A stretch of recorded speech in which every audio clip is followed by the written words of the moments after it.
नमस्कार दोस्तों, स्वागत है आपका अपनी YouTube चैनल एजुकेशन क्लासेस रामो में आपका स्वागत करता हूं। दोस्तों, आज की वीडियो हमारा जो CDP पेडागोजी का प्रैक्टिस सेट चल रहा था KBS PRT के लिए, जहां से 60 नंबर के प्रश्न आपको पता होंगे कि पूछे जाते हैं, उसका आज हमारा प्रैक्टिस सेट चौथा है। ये चीज़ ध्यान रखिएगा, ये हमारा प्रैक्टिस सेट चौथा है।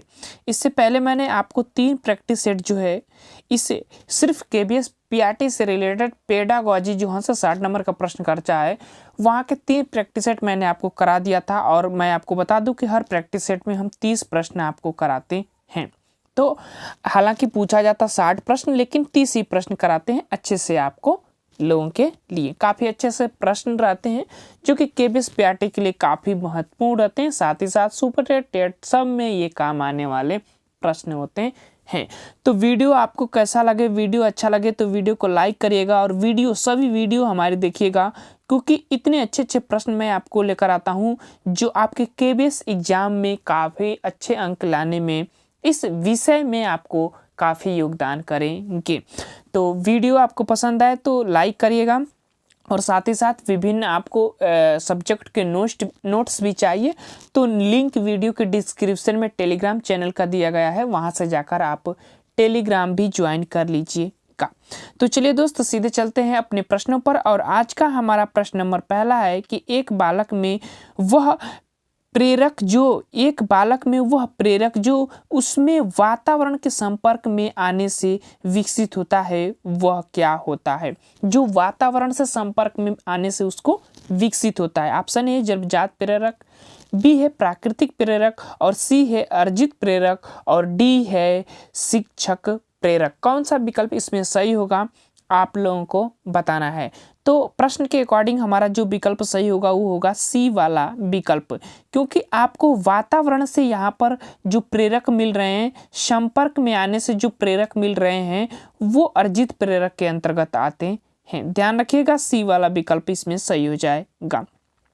प्रश्न नंबर दूसरा है कि वे बालक जो रटते हैं उनमें क्या होता है? ऑप्शन ए है बुद्धि का विकास नहीं हो पाता। ऑप्शन बी है इस बात का विवेक नहीं होता कि क्या जरूरी है और क्या गैर जरूरी है। ऑप्शन सी है उनमें मौलिक चिंतन की शक्ति पैदा नहीं होती, और ऑप्शन डी है उनके लिए परीक्षा पास करना कठिन नहीं होता है। ये प्रश्न के अकॉर्डिंग देखिए, वे बालक जो रटते हैं उनमें क्या होता है, इसमें जो हमारा विकल्प सही होगा वो होगा ऑप्शन नंबर सी वाला विकल्प, क्योंकि उनकी मौलिक चिंतन करने की जो शक्ति होती है ना, वो समाप्त हो जाती है। अगर वो किसी चीज़ को बालक हमेशा रटता है तो चिंतन करने की शक्ति उसकी लुप्त हो जाती है। सी वाला विकल्प जो है सही हो जाएगा। मोस्ट इम्पोर्टेंट प्रश्न है। प्रश्न नंबर तीसरा है कि कक्षा कक्ष में एक शिक्षक क्रमशः संख्या बोलकर बालक की अनुपस्थिति लेता है, इस विषय में आपकी राय क्या है? आपकी राय है जो 1 2 ऐसे 3 बोलकर जो है हाजिरी लेता है शिक्षक? तो ऑप्शन ए है यह तरीका उत्तम है क्योंकि इसमें समय कम लगता है। ऑप्शन बी यह तरीका लोकप्रिय है क्योंकि सभी स्कूलों में ऐसा होता है। ऑप्शन सी है यह तरीका अच्छा नहीं है, इसमें शिक्षक के साथ बालक का सीधा संबंध नहीं बन पाता है। और ऑप्शन नंबर चौथा भी है ना, यह तरीका अच्छा नहीं है, इस तरीके से हाजिरी लेते समय कई बार 2 क्रमिक बालक एक साथ बोल पड़ते हैं। प्रश्न क्या कह रहा था कि आपकी राय इसके प्रति क्या है? अगर शिक्षक क्रमानुसार हाजिरी लेता है तो 1 2 जैसे बोलता है। तो देखिए, तीसरा का जो हमारा विकल्प सही होगा वो होगा सी वाला, क्योंकि यह तरीका अच्छा नहीं है, इससे शिक्षक के साथ बालक का सीधा संबंध नहीं बन पाता है। तो सी वाला विकल्प जो है हमारा सही हो जाएगा। मोस्ट इम्पोर्टेंट प्रश्न है। देखिए, ये चीज़ होता है, ये पेडागोजी सेशन में एक बात होती है, जैसे कि आप कोई प्रश्न पढ़ते हैं तो प्रश्न आपको नहीं समझ में आता, लेकिन जब उसका ऑप्शन पढ़ते हैं ना, तब आपका उसके प्रश्न के अकॉर्डिंग आपको ऑप्शन मिलता है।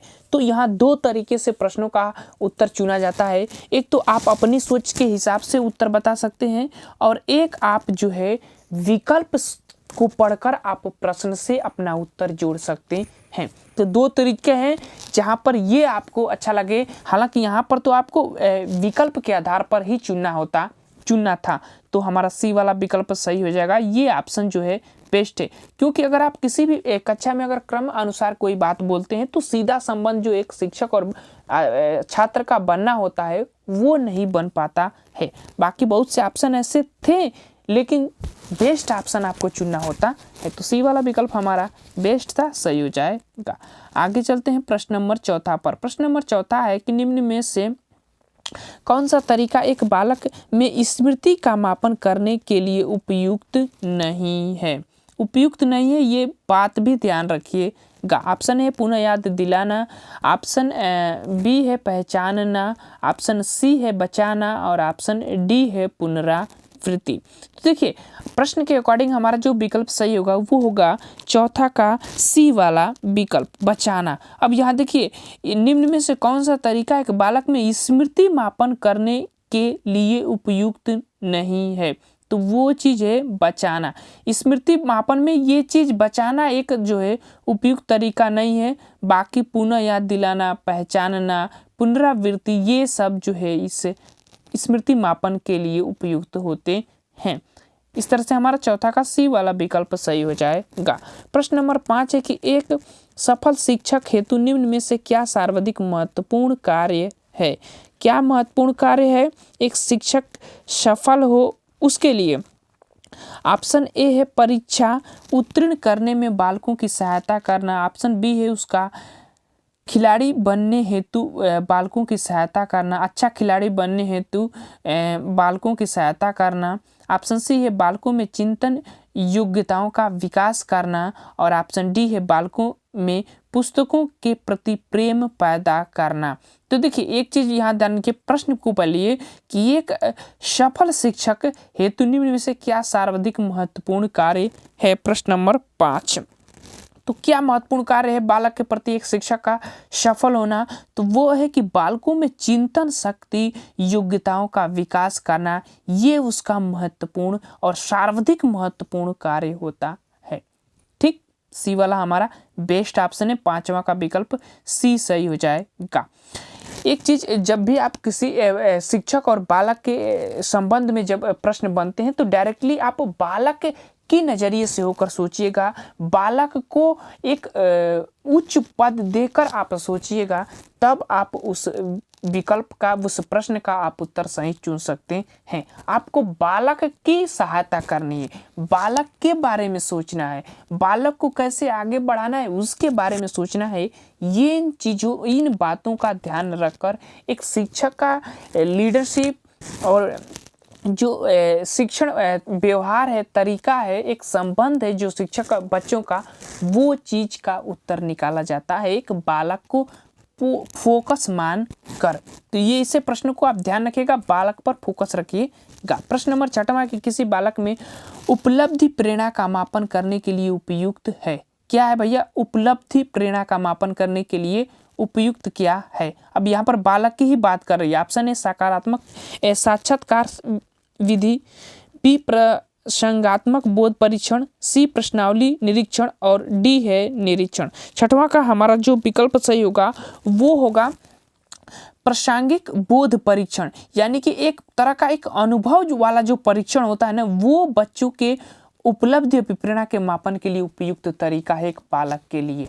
तो ये चीज़ ध्यान रखिएगा, बी वाला विकल्प जो है सही हो जाएगा। साक्षात्कार विधि उतनी महत्वपूर्ण नहीं, प्रश्नावली विधि उन लोगों के लिए उपयुक्त नहीं और डी वाला निरीक्षण विधि भी उतनी उपयुक्त नहीं जितना कि हमारा प्रसंगात्मक बोध परीक्षण महत्वपूर्ण है। एक बालक की जो प्रेरणा है उसको उपलब्धि और प्रेरणा के साथ जोड़ने में या उसके साथ संसाधन बनाने में। बी वाला विकल्प हमारा बेस्ट ऑप्शन है प्रश्न नंबर 6 के अकॉर्डिंग। प्रश्न नंबर 7वां है कि निम्न में से क्या स्मृति की सर्वश्रेष्ठ प्रणाली है। स्मृति की सर्वश्रेष्ठ प्रणाली क्या है वो आपको बताना है प्रश्न नंबर 7 का। ऑप्शन है पुनः स्मरण करवाना, ऑप्शन बी है पुनः याद करवाना, ऑप्शन सी है पहचानना और ऑप्शन डी है पुनः संरचना। तो कौन सा विकल्प इसमें सही होगा, वो भी स्मृति की सर्वश्रेष्ठ प्रणाली के अंतर्गत कौन सा विकल्प आएगा। तो देखिए स्मृति की सर्वश्रेष्ठ प्रणाली की अगर हम बात करें तो वो किसी चीज़ को पहचानना अगर जान जाता है, यानी पुरानी चीज़ों को वो पहचान जाता है, तो वो उसके लिए सर्वश्रेष्ठ प्रणाली के अंतर्गत आ जाएगा स्मृति की। तो सी वाला विकल्प हमारा सही हो जाएगा, सी वाला विकल्प पहचानना। ध्यान रखिएगा। प्रश्न नंबर 8 है कि आपकी कक्षा में एक प्रतिभाशाली बालक है जो सबके समक्ष हमेशा अपने ज्ञान का सर्वश्रेष्ठ प्रदर्शन करता है। आप ऐसी स्थिति में क्या करेंगे। ऑप्शन ए है उसे उसकी रुचि के कुछ कार्य दे देंगे, ऑप्शन बी है उसे कुछ ऐसे कार्य देंगे जो वह कर न सके, और ऑप्शन सी है उसे डांट कर बैठा देंगे, ऑप्शन डी है उसे कभी भी कक्षा का नेतृत्व नहीं करने देंगे। तो क्या करेंगे वैसे प्रतिभाशाली बालक के प्रति, क्या किया जाएगा। तो प्रश्न नंबर हमारा जो 8 का विकल्प सही होगा वो हमारा पहला विकल्प सही हो जाएगा, क्योंकि प्रश्न के अकॉर्डिंग हमें विकल्प भी चुनना है बेस्ट। तो ए वाला विकल्प, उसे उसकी रुचि के कुछ कार्य दे देंगे, यानी कि जो उसकी रुचि उसमें है उसी के कुछ कार्य जो है उसको दे दिया जाएगा। अगर उसको हमें सबसे सक्षम हमेशा अपने ज्ञान का सर्वश्रेष्ठ प्रदर्शन करता है, ऐसी स्थिति में हम उसे उसकी रुचि के अनुसार ही कुछ कार्य दे देंगे। ये वाला विकल्प हमारा सही हो जाएगा। प्रश्न नंबर 9 है कि सीखने का प्रयत्न एवं त्रुटि का सिद्धांत किसके द्वारा प्रतिपादित किया गया था। तो सरल प्रश्न है, प्रयत्न और त्रुटि जिसको हम प्रयास एवं भूल भी कह सकते हैं, वो हमारा सिद्धांत जो है थॉर्नडाइक महोदय ने दिए थे। सी वाला विकल्प इसका सही हो जाएगा। प्रश्न नंबर 10 है कि जब बालक दूसरों के कार्य या व्यवहार को देखकर उसी की तरह कार्य करते हैं तो इस क्रिया को क्या कहते हैं।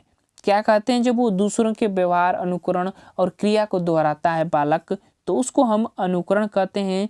सी वाला विकल्प है 10वां का हमारा सी वाला सही हो जाएगा। आगे चलते हैं प्रश्न नंबर 11 पर। प्रश्न नंबर 11 कह रहा है कि आपकी कक्षा के बालक खेल कूद कर रहे हैं तो आपको उनके साथ सक्रिय रूप से खेल कूद में भाग लेना चाहिए। क्यों भाग लेना चाहिए सक्रिय रूप से उनके खेल कूद में। ऑप्शन ए है इससे आपको बालकों के निकट संपर्क में आने का अवसर मिलता है, ये भी सही बात है भाई, सही हो सकता है ऑप्शन। ऑप्शन बी है इससे आपको खेलने का अवसर मिलता है, ये भी बात सही है। इससे आपको मनोरंजन का अवसर मिलता है। तो प्रश्न नंबर 11 का हमें बेस्ट ऑप्शन चुनना है। देखिए ये चीज इससे आपको खेलने का अवसर मिलता है, ये आपको तो खेलना नहीं है ना, तो बी वाला विकल्प ऐसे कट जाएगा, तो ये वाला तो विकल्प हो नहीं सकता। ऑप्शन नंबर ए वाला विकल्प सही हो जाएगा। आपको उनसे संपर्क करने का अवसर मिलता है, इससे एक दूसरे का जो संबंध होता है बच्चे और अध्यापक का, वो संबंध काफ़ी मजबूत होता है इससे। और एक तरह का होता है ना कि एक तरह का मित्रवत व्यवहार जो है एक बालक से होने स्टार्ट हो जाता है, एक अध्यापक का। तो बेस्ट ऑप्शन प्रश्न नंबर 11 का ए वाला हमारा हो जाएगा। आगे चलते हैं प्रश्न नंबर 12। माध्यमिक कक्षाओं में शिल्प कार्य बालकों में किस योग्यता के विकास के लिए आवश्यक है। माध्यमिक कक्षाओं की बात कर रहा है, वो भी शिल्प कार्य के लिए। ऑप्शन ए हस्तकार्य, ऑप्शन बी सृजनात्मकता, सी अभिव्यक्ति और डी नई सामग्री का प्रयोग। प्रश्न नंबर 12 का हमारा कौन सा विकल्प सही होगा वो आपको बताना है। तो देखिए माध्यमिक स्तर पर शिल्प कार्य बालकों की किस योग्यता का विकास करता है, तो वो उसकी सृजनात्मकता को विकास करने का कार्य करता है। तो बी वाला विकल्प 12 का सही हो जाएगा, ध्यान रखिएगा। प्रश्न नंबर 13 कि एक बालक में विचार संप्रेषण को रोचक बनाने के लिए एक महत्वपूर्ण साधन है। कौन सा साधन है जो उसके विचार संप्रेषण को रोचक बना सकता है।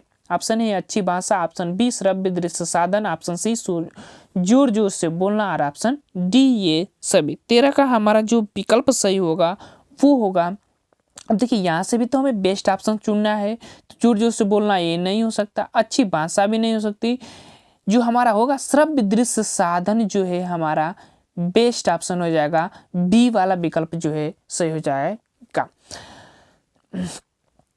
ऑप्शन नंबर बी वाला विकल्प हमारा सही हो जाएगा प्रश्न नंबर 13 का। आगे चलते हैं प्रश्न नंबर 14 पर।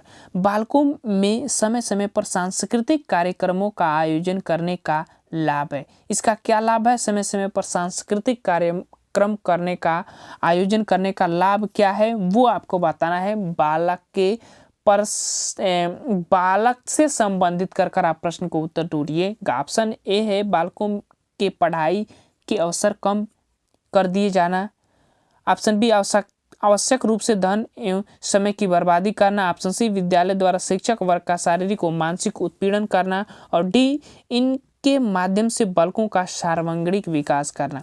तो आपको ऑप्शन ही पढ़ने के बाद पता चल गया होगा कि हमारा जो 3 ऑप्शन है वो बालक के परस्पेक्टिव से नेगेटिव मार्किंग को प्रदर्शित कर रहे हैं। बाकी एक ऑप्शन जो है उसके बारे में, बालक के बारे में सोच रहा है, उसको आगे बढ़ाने के प्रति। कौन सा ऑप्शन है? डी वाला ऑप्शन। कुछ मत सोचिए, इसके माध्यम से बालक का सर्वांगीण विकास किया जा सकता है।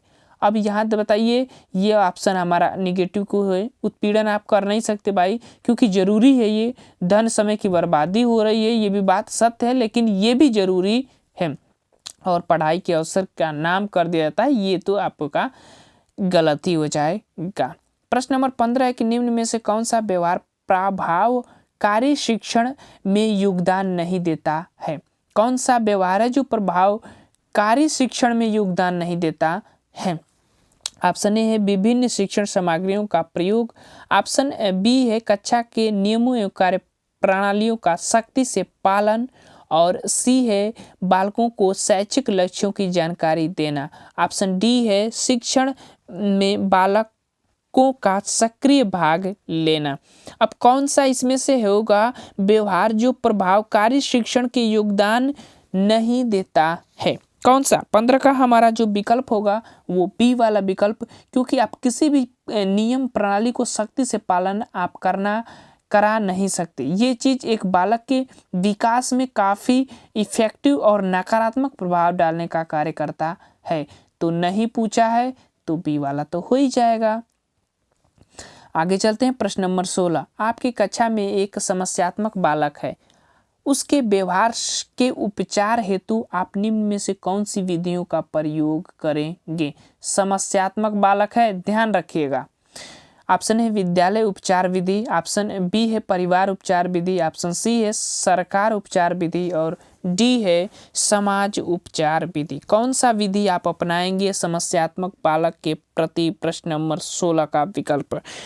अब हमारा जो इसमें विकल्प सही होगा वो होगा विद्यालय उपचार विधि, क्योंकि आपकी कक्षा में बात हो रही है और उपचार आप उसी विद्यालय के माध्यम से ही कर सकते हैं। तो ए वाला विकल्प हमारा सही हो जाएगा। प्रश्न नंबर 17 है कि विकास की अवस्थाओं की दृष्टि से समस्यात्मक बालकों को कितने भागों में बांटा जाता है? प्रश्न नंबर 17 कौन सा विकल्प सही होगा वो आपको इसमें से ढूंढिएगा। 3 भागों में, 5 भागों में, 2 भागों में, 4 भागों में। कौन सा विकल्प सही होगा? हमारा पहला 3 भागों में इसको हम बांट सकते हैं समस्यात्मक बालक को। आगे चलते हैं प्रश्न नंबर 18।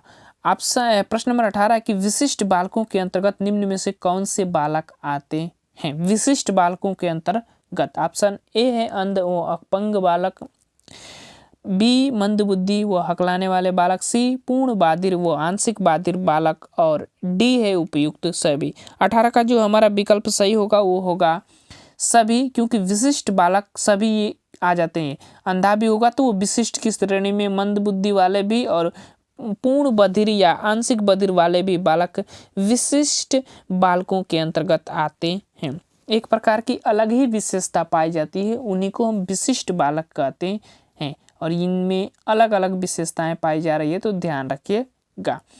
प्रश्न नंबर 19 है कि आपकी कक्षा के एक बालक में दृष्टि संबंधी दोष है, यानी देखने में संबंधी दोष है, साथ ही वह पढ़ने में भी कमजोर है। दोनों में, एक तो दृष्टिवत समस्या है और एक पढ़ाई में भी कमजोर है। वह आपसे निवेदन करता है कि उसे श्यामपट्ट पर स्पष्ट रूप से दिख नहीं पाता है, तो आप ऐसी स्थिति में क्या करेंगे? वो रिक्वेस्ट कर रहा है से कि हमें भाई श्यामपट्ट के पर जो लिखा है वो स्पष्ट नहीं दिख रहा है, तो ऐसी स्थिति में आपका क्या कर्तव्य होगा, वो आपको इस ऑप्शन में से ढूंढना है। कितना अच्छा प्रश्न है, ध्यान से। प्रश्न नंबर 19 का ऑप्शन ए है कि उसे डांट देंगे कि पढ़ने में तो मन नहीं लगाता और बोलते रहते हो। ऑप्शन बी है उसे चश्मा प्रयोग करने की सलाह देंगे। ऑप्शन सी उसे अपनी इच्छा अनुसार बैठने देंगे जिससे वह श्यामपट्ट पर लिखा देख सके। और ऑप्शन डी है उसके लिए अलग कक्षा की व्यवस्था या सुझाव देंगे। कौन सा ऑप्शन उस समय आपका क्या कर्तव्य होगा, वही कर्तव्य आप यहाँ पर बताइएगा। 19 का हमारा जो विकल्प सही होगा वो होगा सी वाला विकल्प। उसकी इच्छा अनुसार उसको बैठने देंगे ताकि वो स्पष्ट रूप से श्यामपट्ट पर जो लिखा गया है वो देख सके। ये छूट आपको देनी है। सी वाला विकल्प जो है इसका सही हो जाएगा। प्रश्न नंबर 20 है कि विद्यालयों में प्रतिभाशाली एवं पिछड़े बालकों के लिए निम्न में से क्या शैक्षणिक व्यवस्था होनी चाहिए। कौन सी शैक्षणिक व्यवस्था होनी चाहिए प्रतिभाशाली बालक एवं पिछड़े बालकों के लिए विद्यालयों में। ऑप्शन ए अवसर की समानता, बी पाठ्यक्रम में समृद्धि, सी अहमियता को रोकना और डी ये सभी। कौन सा विकल्प हमारा 20 का सही होगा वो आपको बताना है।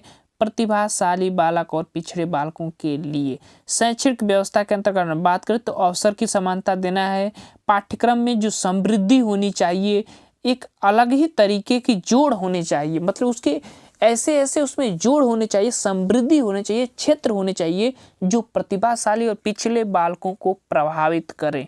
और अहमन्यता को रोकना चाहिए, मतलब अहमन्यता को रोकना चाहिए मतलब कि किसी में भेदभाव नहीं करना चाहिए। तो हमारा विकल्प डी वाला विकल्प इसका सही हो जाएगा। आगे चलते हैं। प्रश्न नंबर 21, अधिगम की दृष्टि से प्रेरणा का संबंध किस प्रकार की उत्तेजना से है।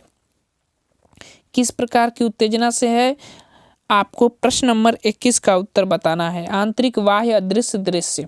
तो अधिगम की दृष्टि से प्रेरणा का संबंध जो है आंतरिक उत्तेजना से है। ये वाला विकल्प जो है सही हो जाएगा। प्रश्न नंबर 22 है कि निम्न में से क्या प्रेरणाओं की उत्पत्ति का स्वाभाविकरण है। क्या प्रेरणाओं की उत्पत्ति का स्वाभाविकरण है। ऑप्शन ए है आत्मरक्षा की भावना, ऑप्शन बी है चेतन मन, और सी सुख और आनंद प्राप्त करने की भावना, और डी उपयुक्त सभी। प्रश्न नंबर 22 का अब देखिए, प्रेरणाओं की उत्पत्ति स्वाभाविकरण है। स्वाभाविकरण का मतलब स्वतः होने वाला कारण है। क्यों है, क्योंकि उसमें आत्मरक्षा की भावना होती है, ये अचेतन मन में होते हैं, और सुख व आनंद प्राप्त करने की भावना होती है। तो इस तरह से हमारा डी वाला विकल्प जो है 22 का सही हो जाएगा। कितना अच्छा प्रश्न था। ऑप्शन नंबर डी वाला इसका सही हो जाएगा। प्रश्न नंबर 23 है कि ये किसी बालक में प्रेरणाओं की उत्पत्ति हेतु निम्न में से क्या एक अर्जित कारक नहीं है। क्या इसमें से एक अर्जित कारक नहीं है, वो आपको बताना है। प्रश्न नंबर 23 का 23 में अगर पहला हम विकल्प देखें तो सामाजिक नियम, ये तो समाज से तो अर्जित ही हो जाएगा। ऑप्शन 23 का हमारा बी वाला विद्यालय क्रियाकलाप, ये भी अर्जित है, समाज से ही मिलता है। सी सहपाठियों के साथ घनिष्ठ संबंध, ये भी हमें अर्जित ही होता है। और डी है इच्छा शक्ति। अब ये इच्छा शक्ति जो है ना, ये अर्जित कारक के अंतर्गत नहीं आता है, बाकी तीनों अर्जित कारक के अंतर्गत आएंगे। इस तरह से हमारा डी वाला विकल्प 23 का सही हो जाएगा। प्रश्न नंबर 24 है कि किसी बालक में जो प्रेरक सामाजिक आदर्शों, स्थितियों, संबंधों आदि के कारण से उत्पन्न होते हैं, वे कहलाते हैं। वे क्या कहलाते हैं, वो आपको बताना है। प्रश्न नंबर 24 का तो देखिए, यहाँ पर सामाजिक आदर्शों, स्थिति, संबंधों, तो ये तो अर्जित होगा क्योंकि ये समाज से मिल रहा है, तो अर्जित। अब यहाँ पर सामाजिक मत ठोकिएगा, सामाजिक भी ये अर्जित में आ जाता है, वातावरण से आपको मिल रही है। बी वाला विकल्प इसका सही हो जाएगा। प्रश्न नंबर 25 है कि किसी बालक के विकास में निम्न में से क्या कृत्रिम प्रेरक है। कृत्रिम प्रेरक, कृत्रिम जो मनुष्य बना हुआ है उसको हम कृत्रिम प्रेरक कहते हैं।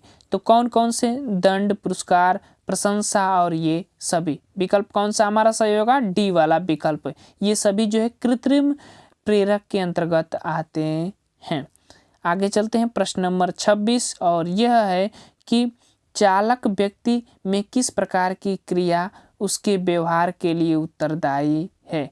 किस प्रकार की क्रिया उसके व्यवहार के लिए उत्तरदायी है। ऑप्शन ए है निश्चित, ऑप्शन बी है अनिश्चित और सी पहले निश्चित बाद में अनिश्चित। इसमें से कोई नहीं।